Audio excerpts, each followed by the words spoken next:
साहिवाल से खबर शामिल करते हैं। सिटी टीवी पाकिस्तान के नुमाइंदा खसूसी अरशद सरदार चौधरी की रिपोर्ट के मुताबिक पाकिस्तानी कौमी ज़बान तहरीक साहिवाल के ज़ेर-ए-एहतमाम साहिवाल आर्ट्स काउंसिल में योम नफाज उर्दू आगाही मुहिम के हवाले से एक सेमिनार का इनेकाद किया गया।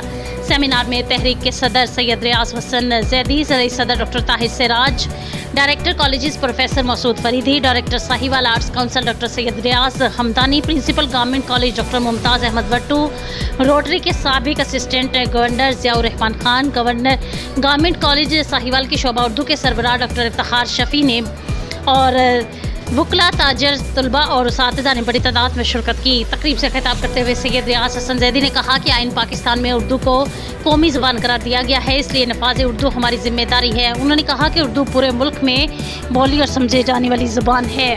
उन्होंने अवाम में उर्दू को समझने की ज़रूरत पर जोर दिया। डॉक्टर इफ्तिखार शफी ने कहा कि हमारे बुजुर्ग लसानी हवाले से तासुब का शिकार न थे। उन्होंने मौजूदा नस्ल को लसानी तासुब से बाहर निकलने और नफाज उर्दू के लिए ख़ास अंदाज में कोशिश करने की हदायत दी। उन्होंने कहा कि अंग्रेज़ और अंग्रेज़ी की ग़ुलामी करने से और उर्दू ज़बान को ऊपर लाने की ज़रूरत पर जोर दिया। राबिया जैदी ने उर्दू के समरात हासिल करने के लिए उर्दू पढ़ाने वाली उस्तादा की ट्रेनिंग की ज़रूरत पर भी जोर दिया।